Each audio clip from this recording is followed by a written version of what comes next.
하나님 말씀은 에베소서 4장 25절에서 32절까지 말씀입니다. Ephesians chapter 4 verse 25 to 32 제가 봉독해 올리도록 합니다.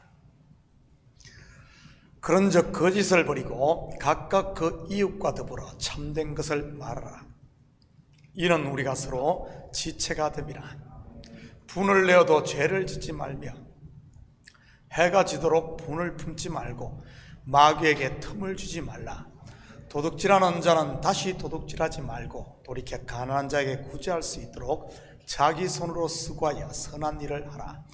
무릇 더러운 말은 너희 입 밖에도 내지 말고 오직 덕을 세운 데 소용된 대로 선한 말을 하여 듣는 자들에게 은혜를 끼치게 하라. 하나님의 성령을 근심하게 하지 말라. 그 안에서 너희가 구원의 날까지 인치심을 받았느니라. 너희는 모든 악독과 노함과 분냄과 떠드는 것과 비방하는 것을 모든 악의와 함께 버리고 서로 친절하게 하며 불쌍히 여기며 서로 용서하기를 하나님이 그리스도 안에서 너희를 용서하심과 같이 하라. 아멘. 좋은 아침입니다. 오늘 본문은 세 사람의 삶의 실천적인 면을 다루고 있습니다.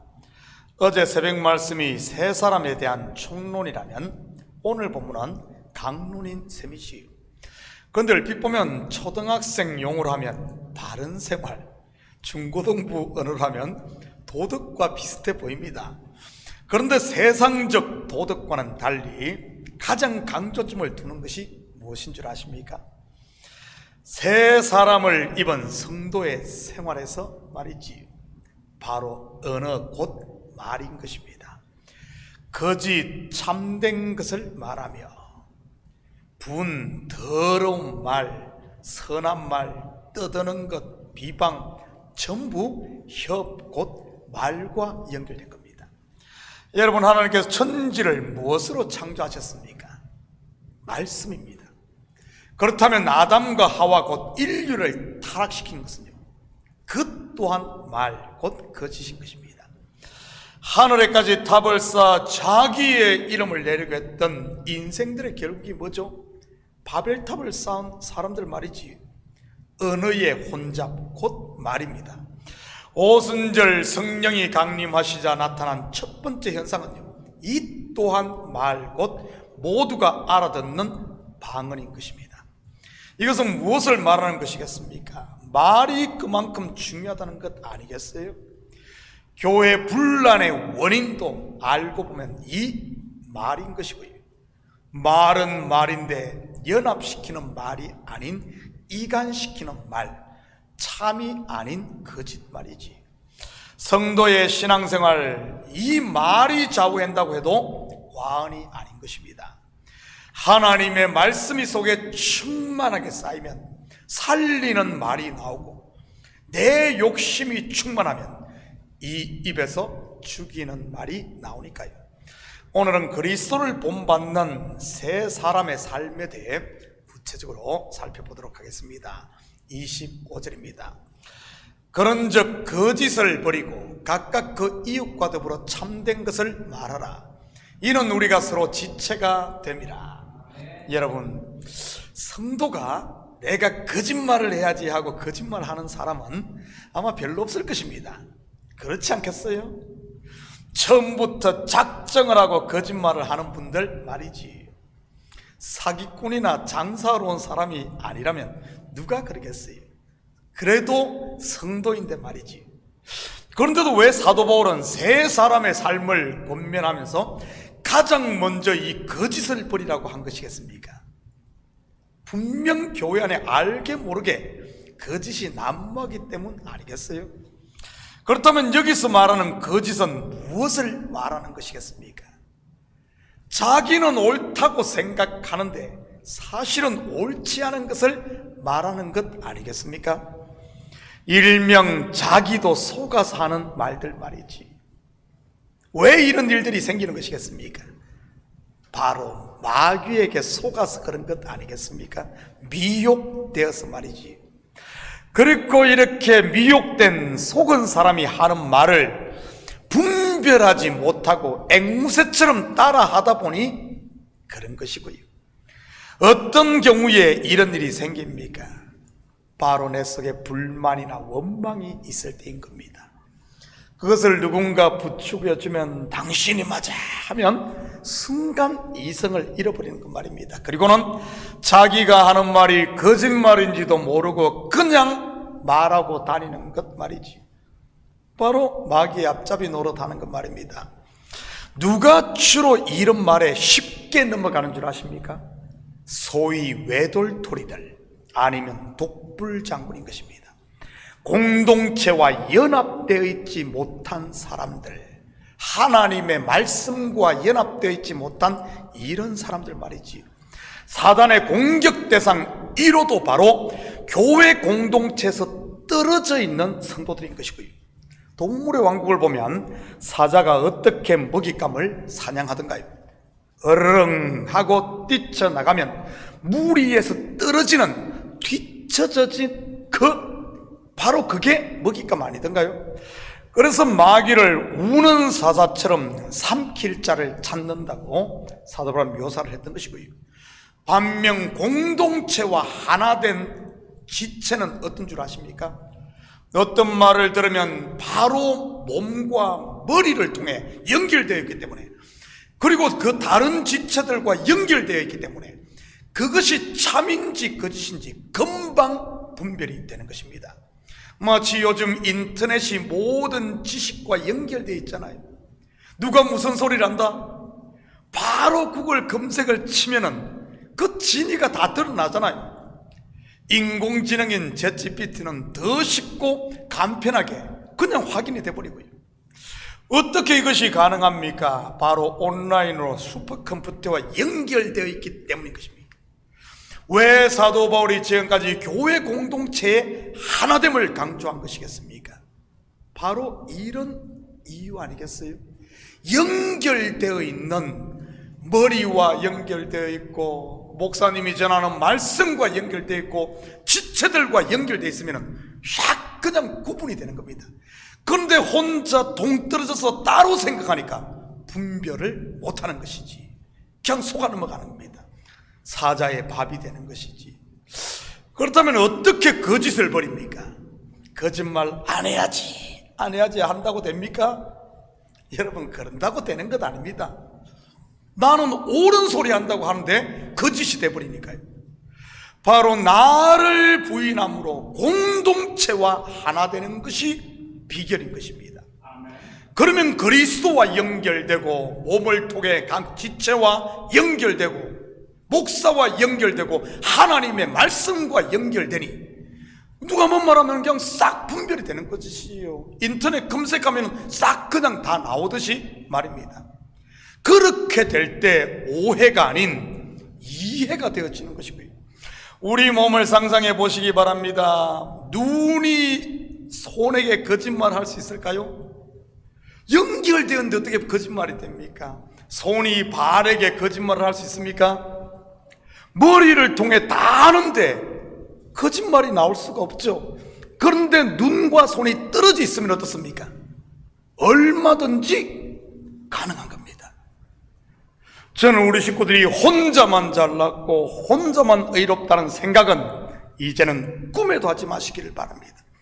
그것이 교만이니까요. 이제는 이런 것들을 내려놓음으로 거짓말을 버릴 수 있기를 축복합니다. 25절 26절입니다.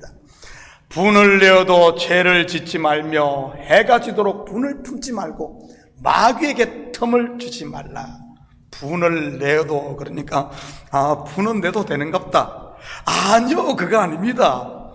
일단 분을 내지 않는 것이 상책인 겁니다. 그런데 사람이 살다 보면 어떻습니까? 분이라는 것이 그냥 생각하고 곱씹어서 나옵니까? 그냥 감정 폭발하는 것 아니에요?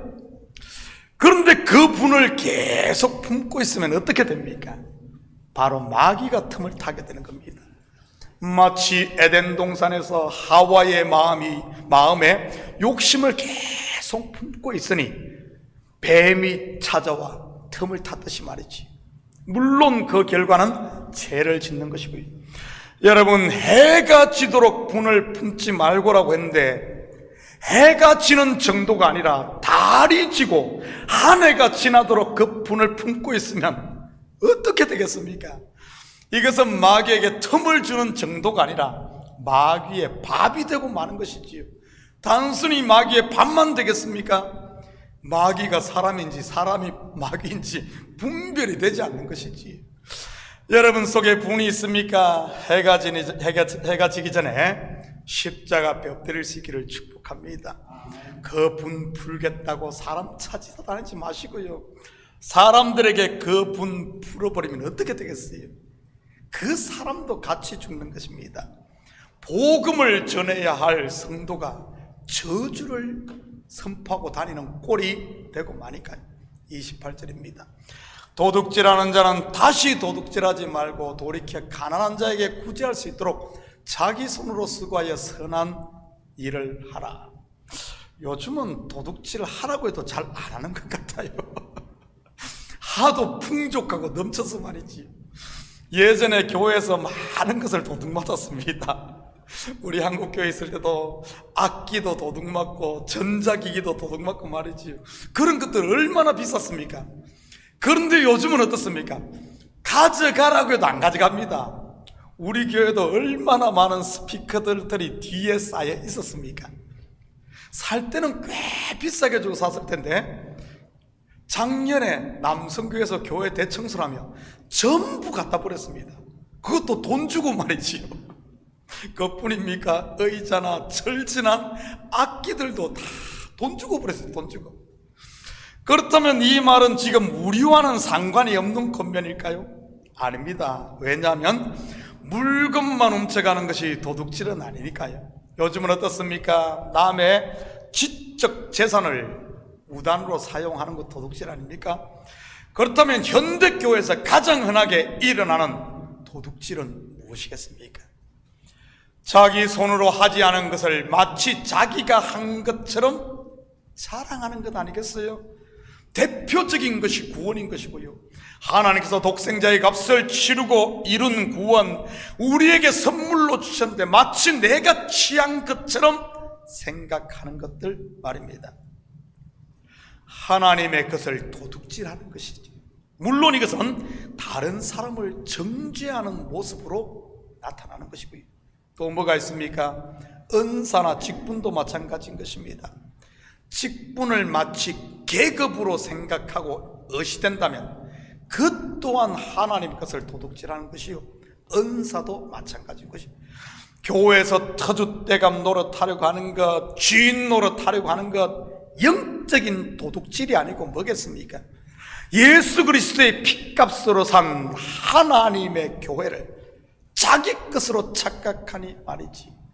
하나님께서 직분관서라고 선물로 줬는데 하나님 것인데 그것을 마치 내가 취한 양 한다면 그거는 하나님 것을 훔치는 게 아니고 뭐겠습니까? 29절입니다. 무릇 더러운 말은 너희 입 밖에도 내지 말고 오직 덕을 세운 데 소용되는 대로 선한 말을 하여 듣는 자들에게 은혜를 끼치게 하라. 더러운 말이라고 하니 음담패설을 생각하기 쉬운데 물론 그거 더러운 말입니다. 그런데 성도가 음담패설 하는 사람이 과연 얼마나 있을까요? 저는 거의 못 본 것 같습니다. 누가 한다고 해도 그거 들어줄 사람이 누가 있습니까?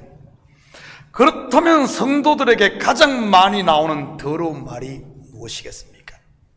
불평과 원망 아니겠어요? 이것은 다른 사람까지 병들게 하는 말이지. 정죄의 말도 마찬가지인 것이고요. 다른 사람의 마음에 상처를 주니까요. 그 외에도 남을 험담하는 소위 뒷담화들도 이 더러운 말이고요. 이런 더러운 말들이 공동체를 병들게 하는 것입니다. 저는 우리 식구들이 이런 것은 입 밖에도 내지 마시고 그런 자리에는 근처에도 가지 마시기를 축복합니다. 귀가 솔깃한다고 끌려가지 마시고요. 그 길은 바로 사망의 길이니까요. 30절입니다. 하나님의 성령을 근심하게 하지 말라. 그 안에서 너희가 구원의 날까지 인치심을 받았느니라. 결국 이런 것들 공동체를 병들게 할 뿐 아니라 성령을 근심하게 하는 것임을 잊지 마시기 바랍니다. 심하면 하나님을 대적하는 것이 되고요, 히브리어에서 대적자라는 말이 바로 사탄, 세이턴인 것입니다. 31절입니다. 너희는 모든 악독과 노함과 분냄과 떠드는 것과 비방하는 것을 모든 악의와 함께 버리고 지금이 바로 이런 것들을 버릴 때임을 믿으시기 바랍니다. 32절입니다.